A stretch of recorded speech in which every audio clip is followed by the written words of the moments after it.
El rascacielos perforaba las nubes, y en su cima, Damián Ferrer, el titán de las finanzas, miraba la ciudad como si fuera suya. La puerta de su oficina se abrió. No era un socio ni un rival, sino una niña de unos 8 años, con ojos enormes y ropa gastada. En silencio, ella puso un pajarito de madera tallada sobre el escritorio de ébano pulido. «Solo tengo esto», susurró. Su voz era apenas un hilo. «A cambio, quiero que le devuelvas la vida a mi mamá». La petición imposible congeló el aire. El silencio que siguió fue más pesado que el mármol que cubría el suelo. Damián, acostumbrado a que el mundo se doblegara ante él con una simple llamada, se quedó inmóvil. Su mente, un mecanismo de relojería suizo entrenado para calcular riesgos y aniquilar competidores, se detuvo por completo. Parpadeó, como si la niña fuera una alucinación producto del agotamiento. Pero ella seguía allí, pequeña y firme, un ancla de realidad en su océano de abstracciones financieras. «¿Quién eres tú?». Su voz salió como un gruñido bajo, áspero por la falta de uso en conversaciones que no implicaran miles de millones. «¿Y cómo demonios has entrado aquí?». Se inclinó sobre el intercomunicador, con el dedo a 1 milímetro del botón que convocaría a su equipo de seguridad. «Esto es una broma, una de muy mal gusto». La niña no se inmutó. Sus ojos, de un marrón profundo y serio, se mantuvieron fijos en los de él. «Me llamo Luna, y no es una broma. Sé que usted es el hombre más poderoso de la ciudad. Dicen que puede conseguirlo todo. Por favor, señor. Mi mamá está desapareciendo». La palabra «desapareciendo» lo irritó. Era imprecisa, infantil, melodramática. Damián Ferrer no lidiaba con metáforas, lidiaba con hechos. «Los niños no entran en este edificio, y mucho menos en mi oficina». «¡Seguridad!», ladró finalmente al intercomunicador. Luna dio un pequeño paso atrás cuando escuchó la orden, pero su mano permaneció sobre el escritorio, cerca del pajarito de madera. Era una figura tosca, imperfecta, claramente tallada por manos inexpertas, pero con un encanto innegable. Las alas estaban ligeramente desiguales, la cabeza inclinada con una curiosidad casi viva. Contrastaba de forma violenta con la fría perfección de la oficina, donde cada objeto era una declaración de poder y riqueza. «Por favor, escúcheme», insistió ella. Su voz temblaba ahora, pero la urgencia superaba al miedo. «El pajarito lo talló mi papá antes de irse al cielo. Es lo único que me queda de él. Es muy valioso». Damián la miró con un desdén gélido. «¿Valioso? Niña, la silla en la que estás sentada vale más que la casa en la que probablemente vives. No tienes nada que yo pueda querer». 2 guardias de seguridad corpulentos entraron en la oficina, sus rostros una mezcla de disculpa y confusión. «Señor Ferrer, no sabemos cómo ha podido pasar. La estamos buscando por todo el edificio». «Pues ya la han encontrado. Sáquenla de aquí ahora mismo», ordenó Damián, dándoles la espalda y volviendo a mirar por el ventanal, dando por zanjado el irritante episodio.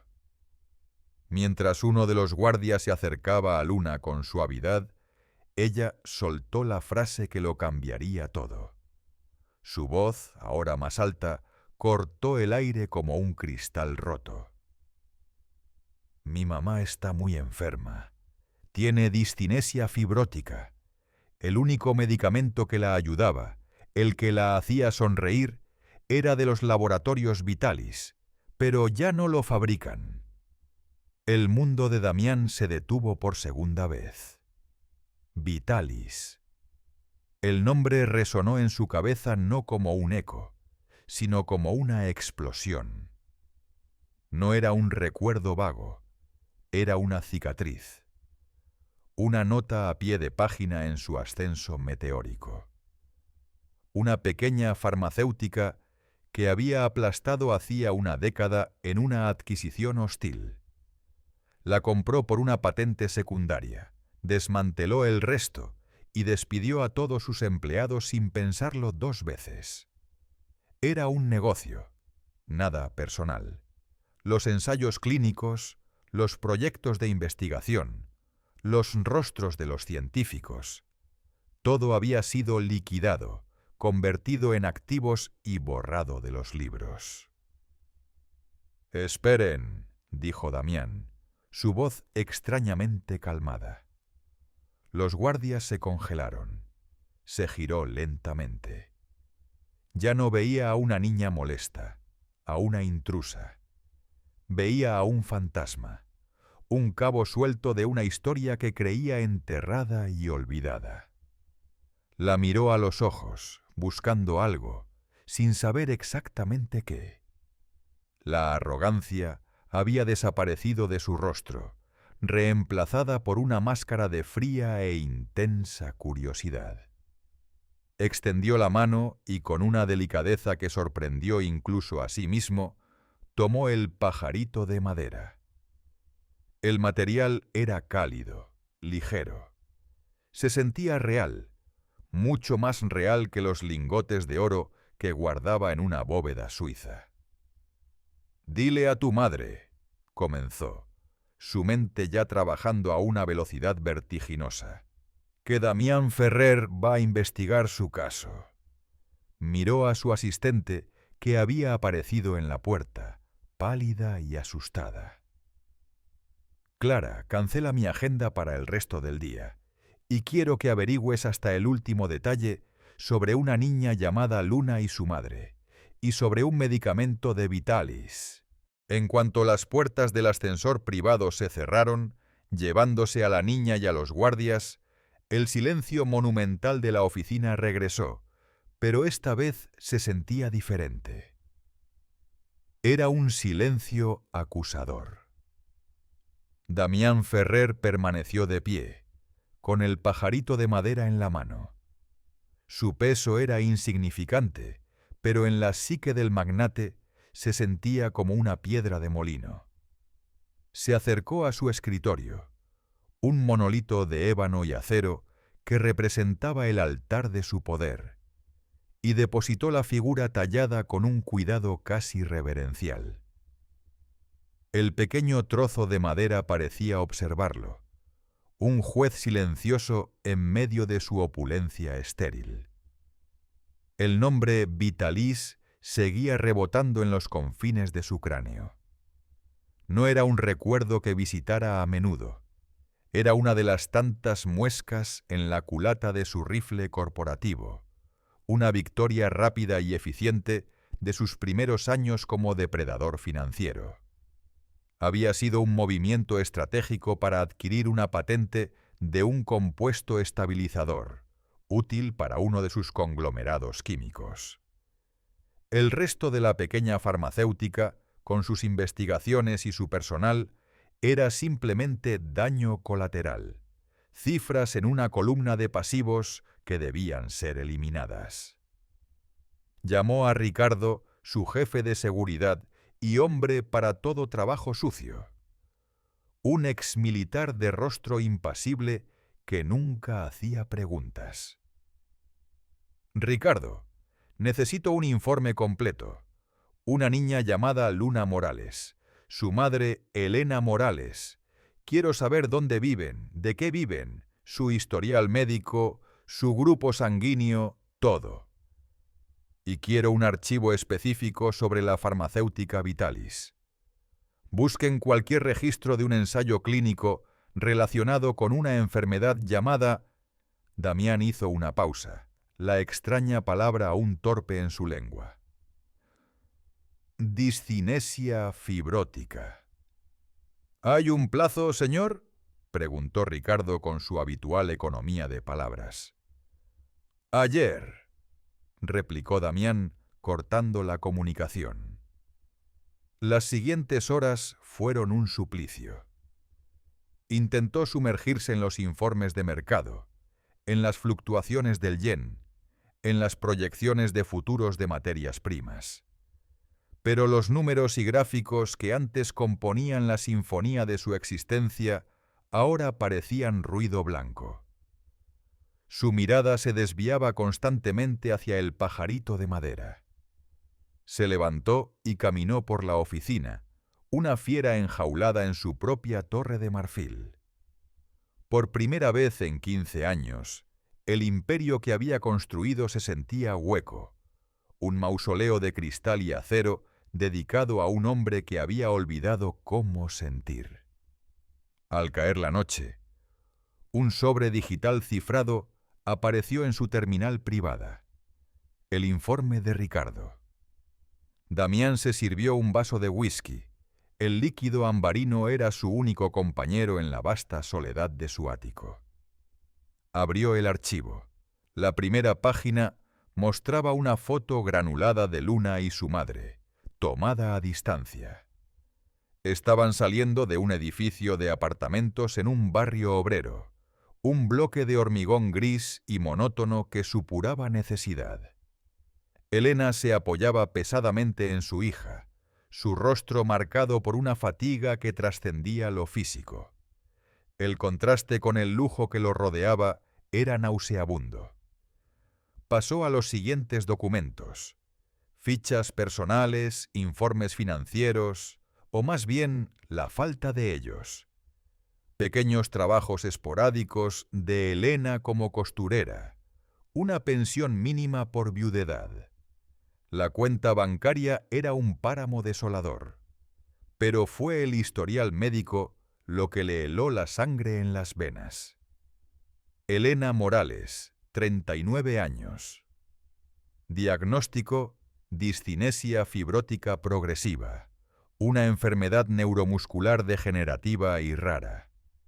Y allí estaba, en un anexo olvidado, el documento que lo cambiaría todo. Era un extracto del archivo de Vitalis, recuperado de servidores antiguos que su equipo había tenido que desencriptar. Paciente: Elena Morales. Ensayo clínico: BX7 fase 3. Notas del investigador principal, Dr. Álvaro Ponce. Semana 24. La paciente Morales muestra una mejoría sin precedentes. La progresión de la enfermedad no solo se ha detenido, sino que hemos observado una reversión significativa de la atrofia muscular.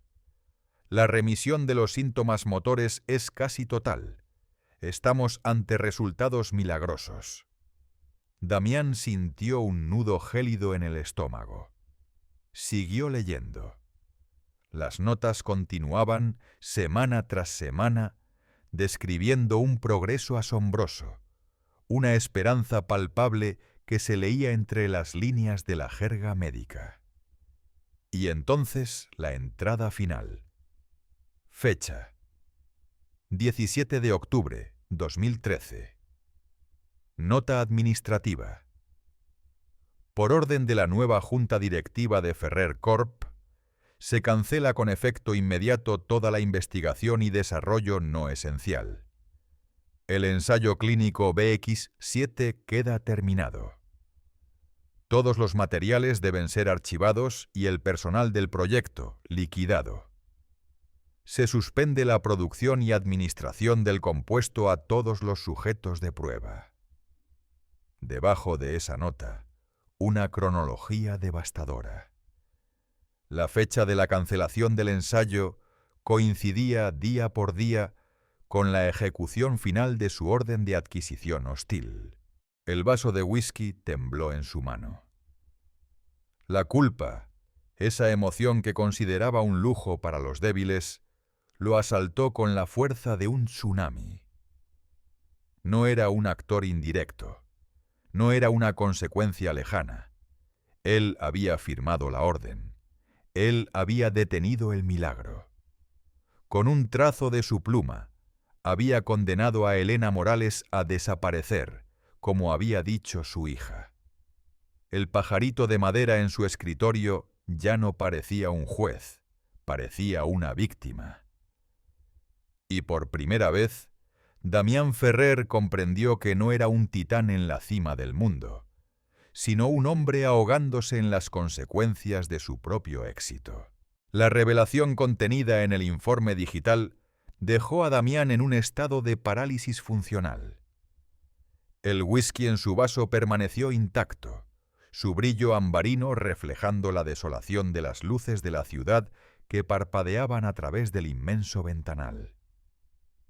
El nombre de Elena Morales y la fría notificación administrativa de cese se grabaron a fuego en su retina. No era una transacción más, una línea en un balance. Era un rostro, una vida desmoronándose lentamente, una cuenta que el destino, a través de una niña con un pajarito de madera, venía a cobrar. Durmió apenas, si es que a ese estado de duermevela febril se le podía llamar dormir.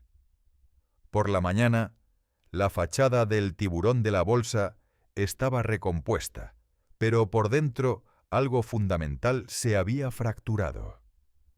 Pasó el día en un limbo, moviéndose por inercia a través de sus obligaciones. Su mente, sin embargo, estaba lejos de las salas de juntas y los mercados bursátiles. Estaba en un decrépito edificio de apartamentos, preguntándose cómo una mujer podía enfrentarse a una sentencia de muerte dictada por la indiferencia corporativa. Había ordenado a Ricardo establecer una vigilancia discreta, un seguimiento por si acaso, una forma de mantener el control a distancia, que era como a él le gustaba manejar las crisis. No quería involucrarse. Su plan era simple y limpio.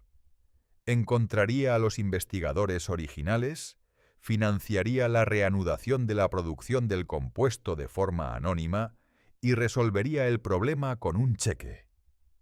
Un gesto magnánimo desde su torre, sin mancharse las manos.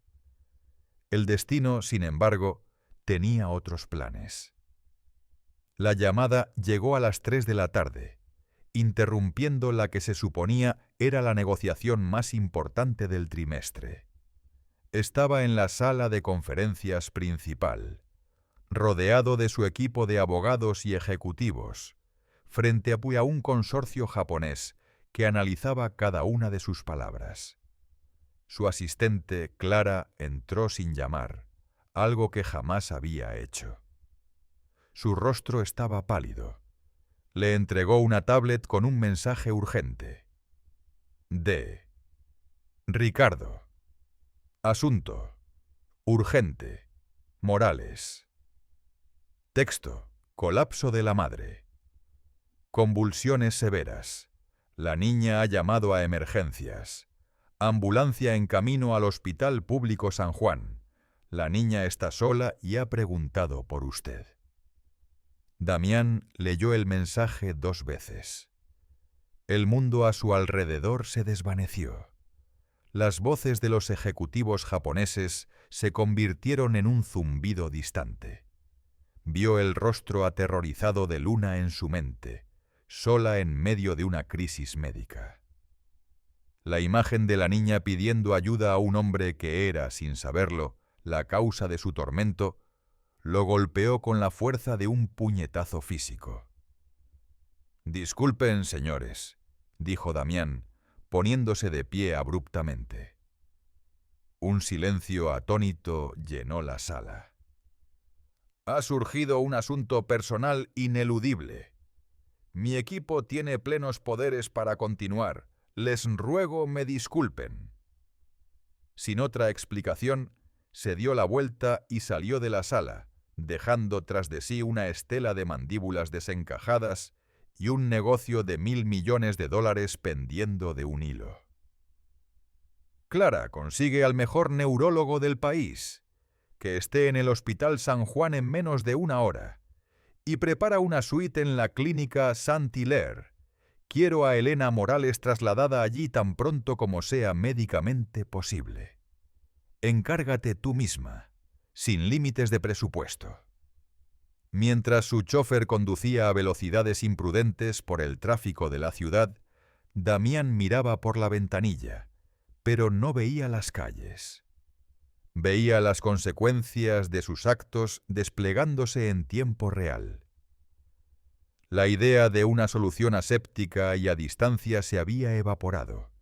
Esto era real, era sucio, era humano, y le exigía algo más que dinero. Le exigía su presencia. El Hospital Público San Juan era un caos de sufrimiento organizado. El olor a desinfectante y enfermedad lo abrumó en cuanto cruzó las puertas automáticas. Un lugar tan ajeno a su realidad como la superficie de Marte. Preguntó en el mostrador de información y tras una mirada de incredulidad de la enfermera, fue dirigido a la sala de espera de urgencias. Y allí la vio. Luna estaba acurrucada en una silla de plástico naranja, demasiado grande para ella, hecha un ovillo. Sus pequeños hombros se sacudían con sollozos silenciosos. Estaba completamente sola, una pequeña isla de desesperación en un mar de extraños. Nadie le prestaba atención. En ese momento, Damián no era el magnate, el titán, el tiburón. Era solo un hombre observando el resultado directo de su ambición. La culpa ya no era un concepto abstracto, era el llanto ahogado de esa niña. Se acercó lentamente, sus carísimos zapatos de cuero italiano resonando fuera de lugar en el suelo de linóleo desgastado. Se arrodilló frente a ella. «Luna», dijo suavemente. Ella levantó la cabeza. Sus ojos estaban rojos e hinchados, pero al reconocerlo, una chispa de algo parecido a la esperanza se encendió en ellos. «¿Usted vino?», susurró, con la voz rota.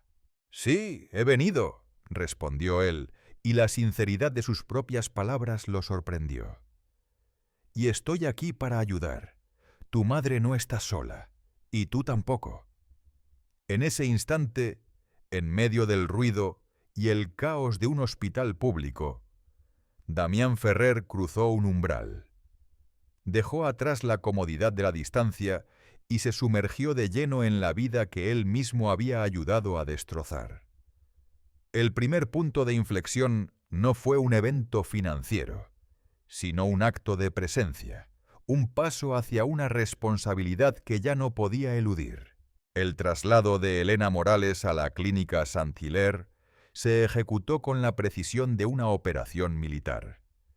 En cuestión de horas, pasó de un pasillo abarrotado a una suite privada que parecía más un hotel de 5 estrellas que una habitación de hospital. El mejor equipo médico del país, convocado por el poder ilimitado del dinero de Damián, rodeó su cama, realizando pruebas y estabilizando sus constantes vitales. Damián observaba todo a través del cristal de la puerta, un director de orquesta que había provocado el desastre y ahora intentaba desesperadamente reescribir la partitura. Con Elena sedada y bajo cuidados intensivos, surgió un problema logístico inmediato. Luna. No había familiares a los que llamar, ni vecinos que pudieran hacerse cargo. La niña era, en ese momento, responsabilidad directa de Damián. La primera noche, la alojó en una habitación contigua a la de su madre en la propia clínica. Pero al día siguiente, mientras Elena seguía en estado crítico, se hizo evidente que necesitaban una solución a medio plazo. A regañadientes, Damián la llevó a su ático. La llegada de Luna a la fortaleza de cristal de Damián fue un choque de universos. La niña caminaba por los vastos espacios de mármol y vidrio con una mezcla de asombro y timidez. Tocaba con la punta de los dedos una escultura abstracta, miraba su reflejo en el suelo perfectamente pulido y se quedaba fascinada por las luces de la ciudad que se extendían como una galaxia a sus pies. Para Damián, su presencia era una anomalía constante, un recordatorio viviente de un mundo que había hecho todo lo posible por dejar atrás. Los primeros días fueron de una torpeza casi cómica. Damián, un hombre que dirigía un imperio desde su teléfono, no tenía ni la más remota idea de cómo cuidar a una niña de 8 años. Le ordenó a su personal que le comprara ropa, juguetes, libros, todo lo que el dinero pudiera conseguir. Pero Luna apenas tocaba los regalos caros. Se aferraba a su mochila raída y al pajarito de madera, que Damián le había devuelto y que ella ahora guardaba como un tesoro. Las conversaciones eran escasas y forzadas. ¿Tienes hambre?, preguntaba él. Un poco, respondía ella. ¿Necesitas algo?, insistía él. Quiero ver a mi mamá, replicaba ella, y el breve diálogo moría. Sin embargo, poco a poco, la inocencia persistente de Luna comenzó a erosionar las murallas de Damián. Una tarde, mientras él trabajaba frenéticamente en su despacho, ella entró sin hacer ruido y se sentó en el suelo dibujando en un cuaderno. Tras un largo silencio, preguntó sin levantar la vista: ¿Por qué estás siempre solo en esta casa tan grande? La pregunta, tan simple y directa, lo desarmó. ¿Qué?, balbuceó él, desconcertado. Siempre estás trabajando o mirando por la ventana. No tienes fotos de nadie. ¿No tienes amigos?, insistió ella, con la curiosidad genuina de una niña. Damián no supo qué responder. Se dio cuenta de que, efectivamente, no tenía fotos. Su mundo era aséptico, desprovisto de lazos personales. La única foto que conservaba estaba guardada en un cajón bajo llave, una imagen descolorida de sus padres, antes de la tragedia que lo había convencido de que el afecto era una vulnerabilidad fatal. Otro día, durante la cena, preparada por un chef privado, Luna apartó su plato de alta cocina. «Esto no sabe a la sopa de mi mamá», dijo en voz baja. Damián, irritado al principio, estuvo a punto de darle un sermón sobre la gratitud. Pero al ver la tristeza en sus ojos, se detuvo. Por primera vez consideró el sabor de la comida no como una experiencia gourmet, sino como un vehículo de la memoria y el amor. Mientras tanto, en el mundo exterior, la inusual actividad de Damián no pasaba desapercibida. Marcos Vega, su archirrival en el mundo de los negocios, un hombre con la moral de una hiena y la astucia de un zorro, notó el repentino interés de Ferrer en una mujer anónima y los gastos exorbitantes en la clínica más cara del país. Vega, siempre buscando una debilidad, una grieta en la armadura de su adversario, ordenó a sus propios investigadores que indagaran. Empezaba a olfatear un escándalo, una historia jugosa que podría desestabilizar al intocable Damián Ferrer y quizás abrir una oportunidad para una OPA hostil contra su imperio. La amenaza comenzaba a tomar forma en las sombras, silenciosa e implacable. La frágil tregua de Damián, con su nueva realidad, se hizo añicos una mañana gris y lluviosa. Recibió una llamada del doctor Alarcón, el eminente neurólogo a cargo de Elena.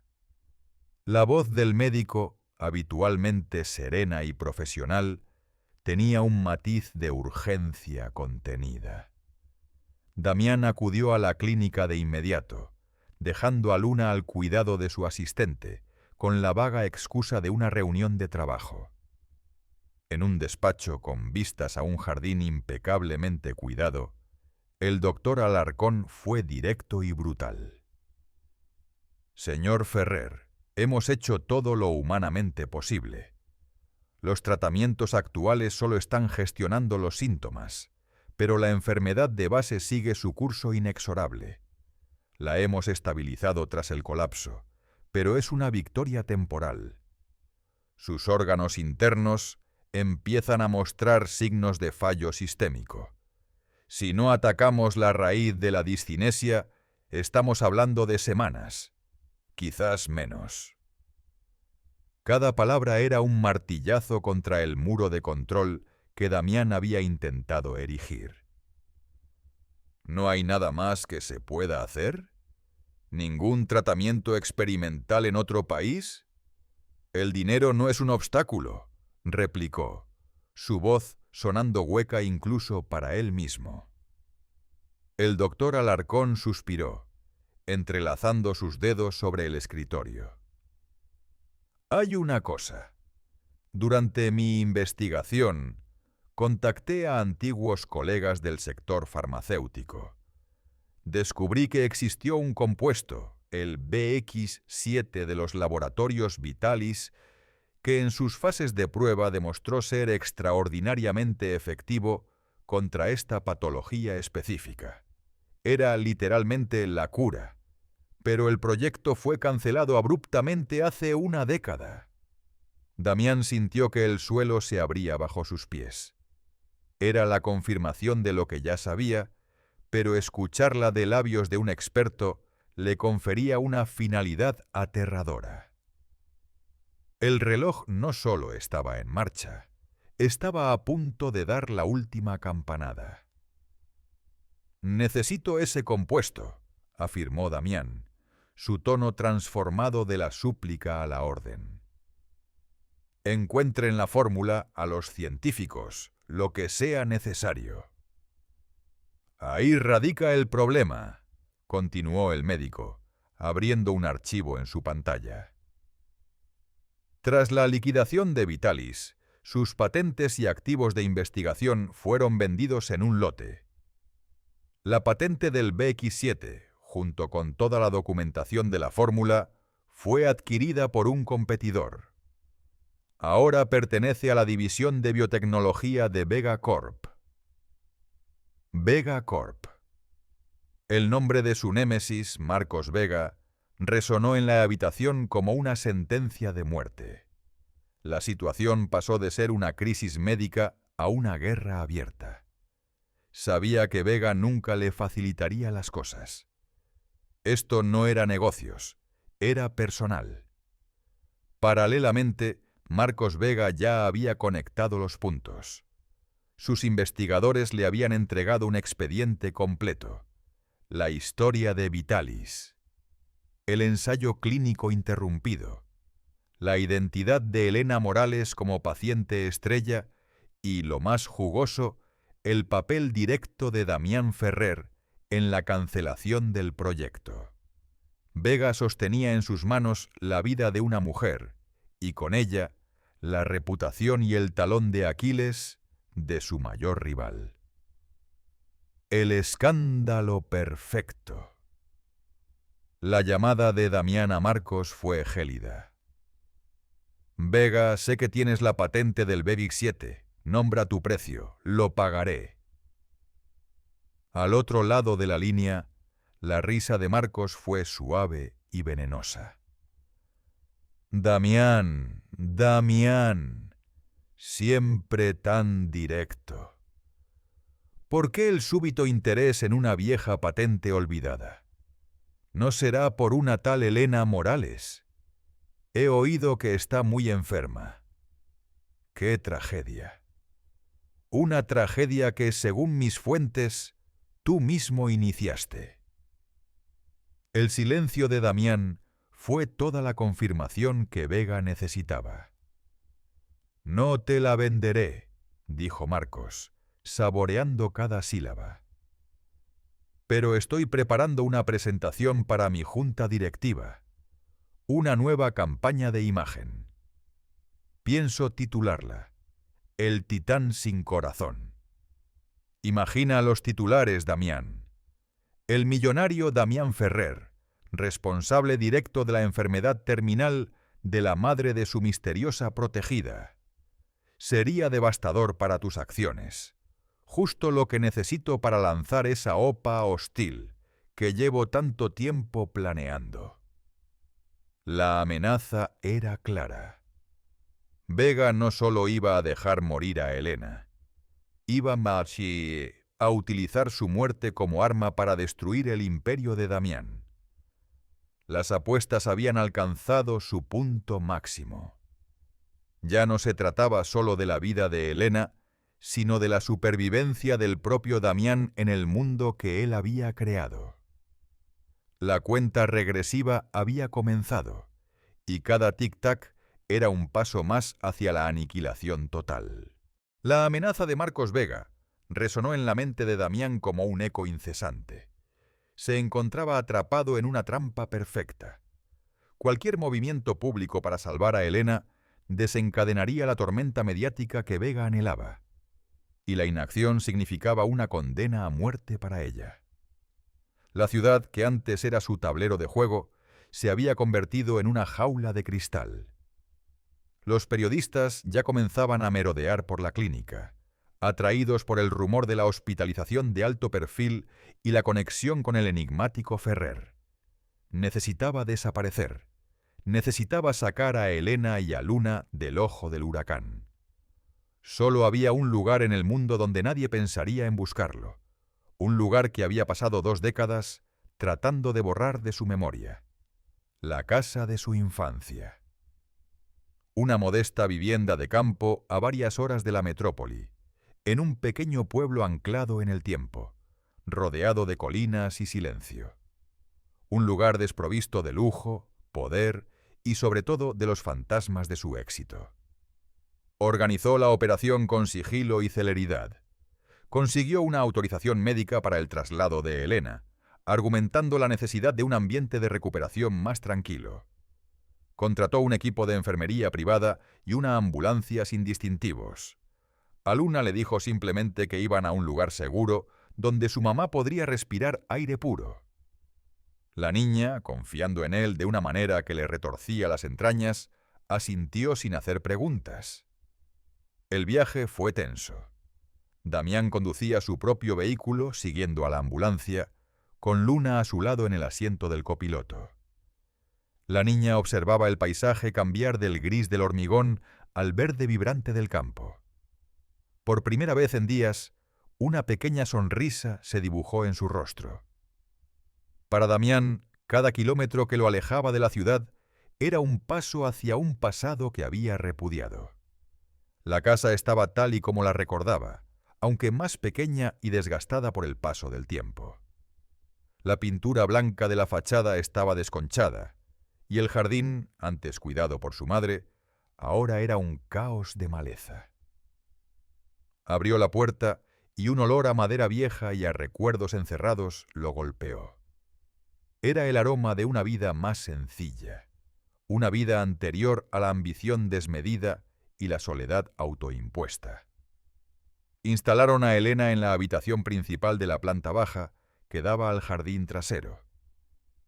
El equipo médico montó el equipamiento necesario, transformando el humilde dormitorio en una unidad de cuidados paliativos.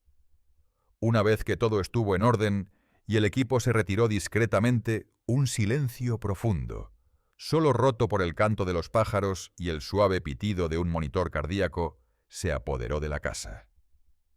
Allí, lejos de las presiones de su imperio, el mundo de Damián se redujo a los confines de esa pequeña casa. Los días adquirieron un ritmo nuevo y desconocido. Por las mañanas, ayudaba a Luna con las tareas que la escuela le enviaba por correo electrónico. Por las tardes, se sentaba torpemente en el porche mientras la niña jugaba en el jardín, persiguiendo mariposas. Por las noches, después de que Luna se durmiera en la que había sido su propia habitación de niño, él se quedaba en vela junto a la cama de Elena, observando la frágil subida y bajada de su pecho. En ese entorno despojado de artificios, sus defensas comenzaron a caer. Sin reuniones, sin llamadas, sin informes de mercado, se vio enfrentado a sí mismo. Caminaba por las habitaciones tocando los muebles viejos, y cada objeto le devolvía un fragmento de su humanidad perdida. La mecedora donde su padre le leía cuentos, la marca en el marco de la puerta donde medían su altura, la cocina donde el aroma del guiso de su madre parecía flotar aún en el aire. Una tarde, mientras estaba sentado en el porche, perdido en sus pensamientos, Luna se le acercó y le puso una flor silvestre en la mano. «Es para ti», dijo ella, «para que no estés tan triste». Damián la miró, y por primera vez no vio a la hija de Elena Morales, ni un problema que resolver. Vio simplemente a Luna. Vio su resiliencia, su bondad innata a pesar de todo. Y en la quietud de esa tarde de campo, confrontado por la pureza de ese simple gesto, sintió cómo el luto que había mantenido encapsulado durante décadas por la pérdida de sus propios padres comenzaba a resquebrajarse. El refugio que había buscado para proteger a Elena y Luna se estaba convirtiendo en su propia confrontación personal, despojándolo de su armadura y obligándolo a mirar la aridez de su propia alma. Los días en la casa de campo transcurrían en una cadencia lenta y sanadora. El aire puro y la ausencia del estrés urbano parecieron obrar un pequeño milagro en Elena. Aunque su condición seguía siendo crítica, había momentos de lucidez cada vez más prolongados. Empezó a pasar ratos despierta, observando a su hija jugar en el jardín desde la ventana de su habitación. Damián notaba estos pequeños avances con una mezcla de alivio y pavor, consciente de que el tiempo seguía corriendo en su contra. Durante esos interludios de claridad, Elena observaba a Damián con una curiosidad silenciosa. Veía la forma en que cuidaba de Luna, la paciencia casi antinatural con la que respondía a sus preguntas infantiles, la preocupación genuina en su mirada cuando la niña tropezaba al correr. No entendía la naturaleza de la presencia de aquel hombre poderoso en sus vidas, pero sentía una gratitud inmensa. Una tarde, mientras el sol teñía de oro las colinas, Damián entró en la habitación de Elena para comprobar sus constantes. Ella estaba despierta, y sus ojos, aunque cansados, eran claros y directos. Le hizo un gesto para que se acercara. «Señor Ferrer, Damián», comenzó ella, su voz un susurro frágil pero firme. «No sé por qué está haciendo todo esto por nosotras, pero tengo que darle las gracias. Le ha devuelto la sonrisa a mi hija». Damián se sintió incómodo. La alabanza era como carbón ardiente sobre su conciencia culpable. Murmuró algo ininteligible, intentando desviar el cumplido. Pero Elena no había terminado. «Luna me ha contado que usted también está solo», continuó, su mirada llena de una empatía que él no merecía. «La pérdida deja huecos muy grandes. Lo sé bien». Él permaneció en silencio, sin saber cómo responder a esa intimidad inesperada. «Mi esposo, Álvaro, él también se fue demasiado pronto», dijo ella, y una sombra de dolor cruzó su rostro. «Era un hombre brillante, un bioquímico. El mundo se perdía en sus ojos cuando hablaba de su trabajo. Decía que estaba a punto de cambiar la medicina para siempre». El corazón de Damián comenzó a latir con fuerza. La mención de un marido bioquímico no era una coincidencia. Él trabajaba en un pequeño laboratorio, Vitalis, prosiguió Elena, ajena a la tormenta que se desataba en el interior de Damián. Era su vida. Estaba desarrollando un medicamento, su obra maestra, decía él. un tratamiento para enfermedades raras como la mía. De hecho, yo fui una de sus primeras pacientes en el ensayo. Funcionaba, Damián. Era un milagro. Me devolvió la capacidad de caminar sin dolor, de jugar con Luna cuando era un bebé. La voz de Elena se quebró, y una lágrima solitaria rodó por su mejilla. Y entonces, de la noche a la mañana, todo se acabó. Una gran corporación compró el laboratorio. Lo desmantelaron como si fuera chatarra. El proyecto fue cancelado. Nos quitaron la medicina, la esperanza. Damián sentía que el aire se volvía denso, irrespirable. Cada palabra era un clavo más en su ataúd. Álvaro quedó destrozado. Su voz era apenas audible ahora, un lamento ahogado. No fue solo la pérdida del empleo, fue ver el trabajo de su vida, su legado, tratado como basura por gente que solo veía números en una hoja de cálculo. Luchó, intentó contactar a los nuevos dueños, explicarles lo que tenían entre manos. Nadie lo escuchó. El estrés, la impotencia, lo consumió. Hizo una pausa, tomando una bocanada de aire. La revelación final llegó, precisa y letal como la estocada de un estoque. Un par de meses después, tuvo un ataque al corazón fulminante. El médico dijo que fue el estrés extremo. Murió creyendo que había fracasado. Murió porque un tiburón sin alma, un hombre de negocios de la gran ciudad, decidió que su sueño no era rentable post-Shambhaton. El mundo de Damián se derrumbó. La verdad, en toda su magnitud monstruosa, lo aplastó. Álvaro, el doctor Álvaro Ponce. El nombre del investigador principal del informe, el padre de Luna. El hombre cuya obra maestra iba a salvar a su esposa. No solo había despojado a Elena de su salud, no solo había interrumpido una cura milagrosa.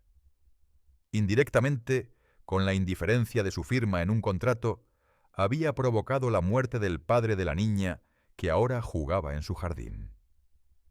La culpa ya no era una carga, era su propia identidad. Se levantó, tambaleándose, y salió de la habitación, incapaz de soportar la mirada inocente de la mujer a la que le había arrebatado todo. Se apoyó en la pared del pasillo, jadeando, ahogándose en la comprensión de que su redención requeriría un precio mucho más alto del que jamás había imaginado. La confesión involuntaria de Elena dejó a Damián completamente devastado. Pasó la noche en un estado de vigilia catatónica, caminando por los pasillos oscuros de la casa de campo como un espectro. El rostro de Álvaro Ponce, un hombre al que nunca conoció, se superponía con el de Luna, creando una imagen insoportable de su propia culpabilidad. Cada risa infantil que había escuchado en los últimos días se transformaba ahora en una acusación. El pajarito de madera, que Luna a menudo dejaba en la mesita de noche, parecía quemarle la mirada. Era el último legado de un hombre al que él había borrado del mapa. Al amanecer, una nueva determinación, fría y afilada como el acero, había reemplazado a la desesperación. La expiación ya no era una opción, era una necesidad ineludible. No se trataba de salvar su alma, sino de honrar la vida que había destrozado. Dejó una nota para el equipo de enfermería, instrucciones claras y fondos suficientes para cubrir cualquier necesidad durante su ausencia.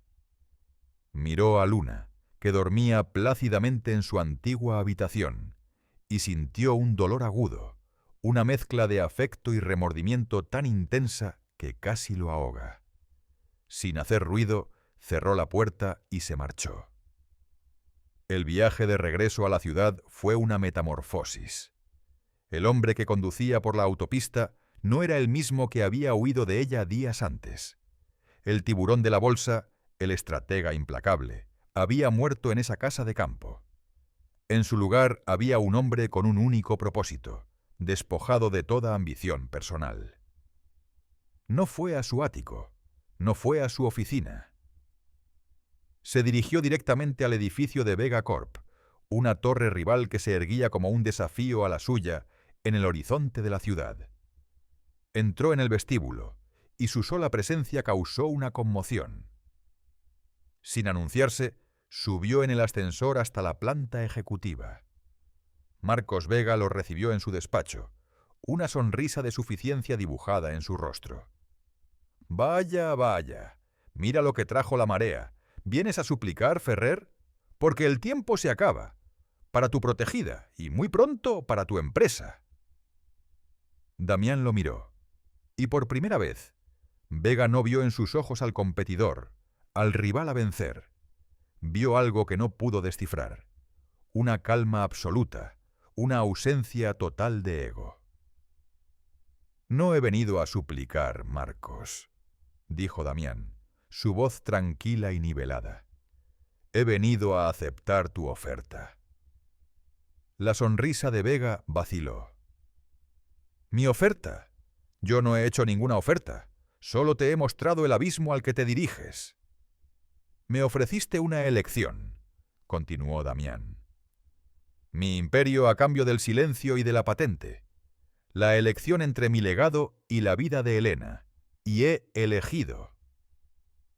Damián se sentó en la silla frente al escritorio de Vega, un gesto que denotaba un control total de la situación. «Prepara los papeles, Marcos. Te cedo el control mayoritario de Ferrer Corp. Todas mis acciones, mi puesto en la Junta, mi voto de oro, todo. A cambio, quiero dos cosas.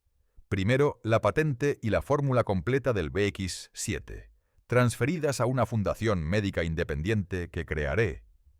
Segundo, tu firma en un acuerdo de confidencialidad a perpetuidad sobre la historia de Helena y Luna Morales. Nunca hablarás de esto, nunca se filtrará a la prensa. Su anonimato y su paz no son negociables». Marcos Vega se quedó sin palabras. Había esperado una batalla, una negociación encarnizada, una guerra de desgaste. No esperaba una capitulación incondicional. Estudió el rostro de Damián, buscando la trampa, el ángulo oculto. No había ninguno. Era una rendición total. La magnitud de lo que estaba presenciando lo dejó perplejo. Ferrer, el hombre que vivía para su imperio, estaba dispuesto a entregarlo por una mujer y una niña que no eran nada para él. «¿Estás loco?», balbuceó Vega. «¿Tirar por la borda todo lo que has construido? ¿Por ellas?». «Hay cosas más importantes que los edificios con tu nombre en ellos», respondió Damián, y en su voz había una sabiduría recién descubierta. «Cosas que tú nunca entenderás. ¿Tenemos un trato?». El proceso fue rápido y brutal. Los abogados de Vega, convocados de urgencia, redactaron los documentos con una mezcla de júbilo y asombro.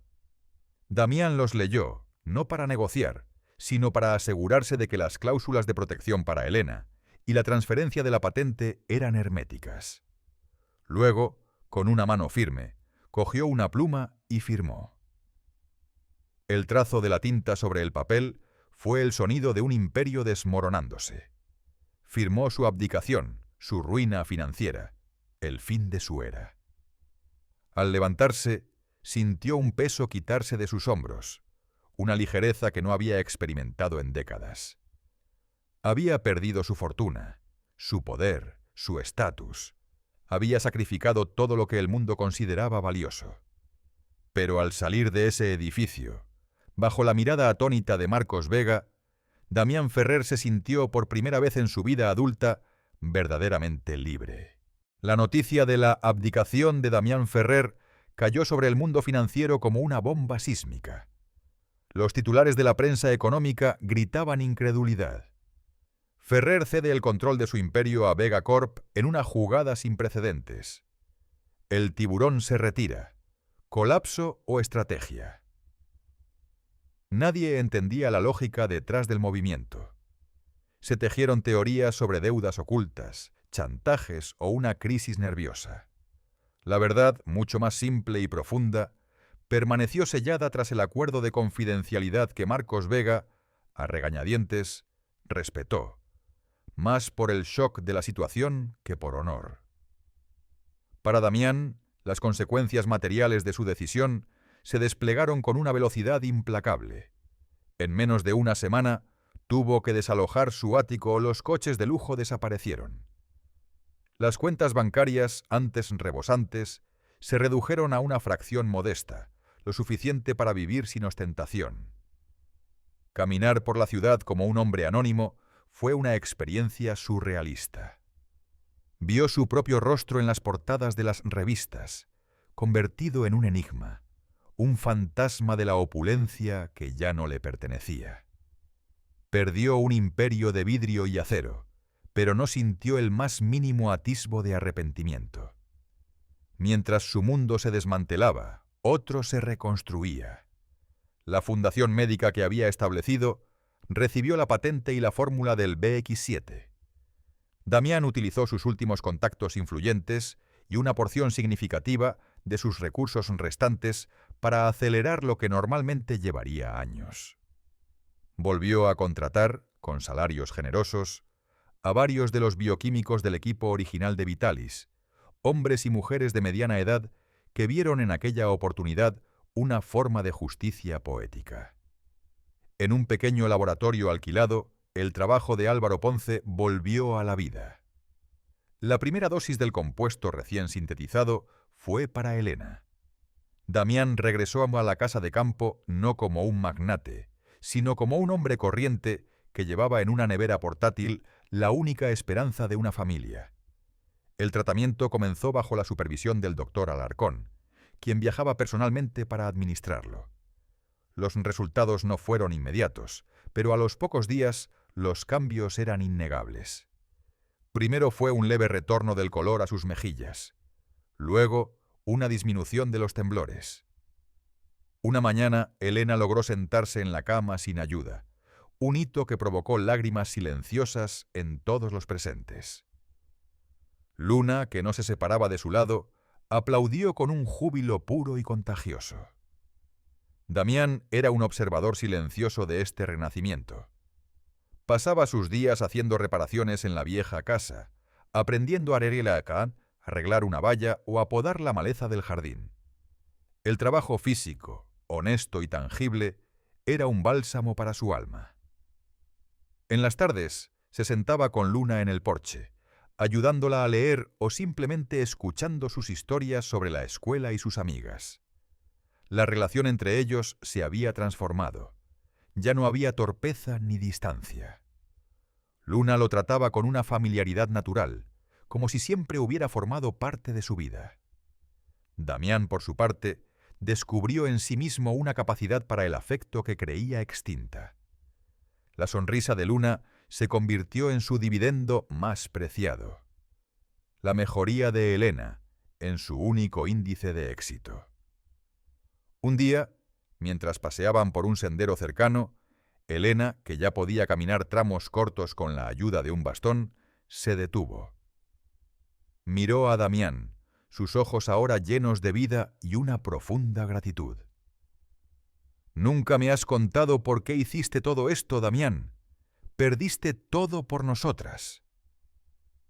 Damián miró a Luna, que corría unos metros más adelante persiguiendo una mariposa. Se giró hacia Elena y por primera vez habló con la verdad desnuda. «No perdí nada, Elena. Lo que tenía no era real. Era una fortaleza vacía. Conocí a tu esposo, Álvaro. No en persona, pero sí a través de su trabajo. Tenía una deuda con él. Con ambos». No dio más detalles. No era necesario. Elena pareció comprender la esencia de sus palabras. No preguntó más. Simplemente asintió, y en un gesto de aceptación y perdón, puso su mano sobre el brazo de él. En ese instante, sobre las cenizas de un imperio perdido, se colocaron los cimientos de algo mucho más sólido y perdurable. Una nueva familia, forjada no por la sangre, sino por el sacrificio, la redención y una segunda oportunidad. Había transcurrido un año. La casa de campo, antes un vestigio de un pasado olvidado, ahora rebosaba de vida. La fachada lucía una capa de pintura fresca, y el jardín, antes un caos de maleza, era ahora un tapiz de flores coloridas y un pequeño huerto que Elena cuidaba con esmero. Su recuperación había sido asombrosa. Aunque aún conservaba una leve cojera, un recordatorio permanente de su batalla, había recuperado su vitalidad, su fuerza y, lo más importante, su futuro. El BX-7, ahora rebautizado como Fundación Ponce, en honor a su creador, estaba en proceso de obtener la aprobación para su distribución a otros pacientes, financiado por donaciones y el modesto pero constante apoyo de su benefactor anónimo. Damián era un hombre transformado. Las líneas de estrés en su rostro se habían suavizado, reemplazadas por arrugas de expresión forjadas por sonrisas genuinas. Había vendido la casa de campo, demasiado cargada de recuerdos complejos, y con el dinero habían comprado una vivienda cómoda en una zona residencial tranquila, cerca de un buen colegio para Luna y un parque. Con los conocimientos que le quedaban de su vida anterior, Damián había creado una pequeña consultora. No manejaba miles de millones, sino que ofrecía asesoramiento pro bono a pequeñas empresas familiares y emprendedores que se enfrentaban a las tácticas depredadoras de los grandes conglomerados. Era su forma de equilibrar la balanza, una vida a la vez. La escena final no se desarrolla en una sala de juntas ni en un ático con vistas panorámicas, sino en el bullicio alegre de un parque en una tarde soleada de domingo.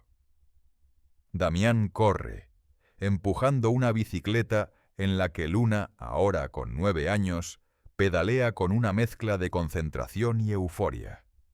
«¡No me sueltes!», grita ella, riendo. «No te suelto, campeona. Sigue pedaleando. Mira al frente», responde él, su voz llena de un entusiasmo que nunca supo que poseía. Elena los observa desde un banco cercano, una manta de picnic a su lado y un libro en su regazo. En su rostro hay una serenidad absoluta. Ve a Damián y a su hija, y no ve a un exmagnate y a una niña que salvó. Ve a un padre y a su hija. El lazo que los une, forjado en la desesperación y cimentado en el sacrificio, es más fuerte que cualquier vínculo de sangre. En un momento, Damián decide que es la hora. Con un último impulso, suelta discretamente el sillín de la bicicleta. Luna sigue pedaleando, inestable al principio, bamboleándose peligrosamente durante 1, 2, 3 metros. Está a punto de caer, pero entonces encuentra el equilibrio. Su rostro se ilumina con una expresión de asombro y triunfo puro, mientras se aleja pedaleando sola, el viento agitando su cabello. «¡Lo estoy haciendo! ¡Damián, lo estoy haciendo!», grita por encima del hombro. Damián se detiene, jadeando un poco, con las manos en las rodillas. Una emoción abrumadora lo inunda al verla alejarse, libre e independiente. Levanta la vista y se encuentra con la mirada de Elena. Ella le sonríe, una sonrisa que lo dice todo: gratitud, afecto, complicidad. Él le devuelve la sonrisa, y en ese intercambio silencioso se sella la paz de su nueva vida. Luna da la vuelta y regresa hacia ellos, frenando torpemente justo a su lado. Se baja de la bicicleta, corre hacia Damián y le abraza las piernas con fuerza. «Gracias», susurra contra su pantalón. Luego levanta la cabeza. Sus ojos brillan con una seriedad que recuerda a la niña que entró en su oficina un año atrás. Pero esta vez su petición es diferente. ¿Me enseñas a hacerlo sin manos la próxima vez, papá? La palabra papá flota en el aire, tan natural, tan correcta. Damián se arrodilla, la abraza con fuerza y cierra los ojos, conteniendo las lágrimas. Ha perdido un reino, pero ha ganado un universo. A veces, el verdadero valor de una persona no se mide por la altura de los edificios que construye, ni por la fortuna que acumula en sus cuentas. A veces, la mayor riqueza se encuentra en lo que estamos dispuestos a entregar. Damián Ferrer creía que lo tenía todo, pero estaba vacío. Necesitó perder su mundo para encontrar su propósito, para descubrir que el legado más grande no es el que se inscribe en piedra o acero, sino el que se graba en el corazón de otra persona. Porque al final, la vida no te pregunta qué tienes, sino qué has dado. Si esta historia te ha emocionado, no olvides darle a me gusta, suscribirte a nuestro canal y compartirla. ¿Qué crees que es la verdadera riqueza? Déjanos tu opinión en los comentarios. Nos vemos en el próximo video.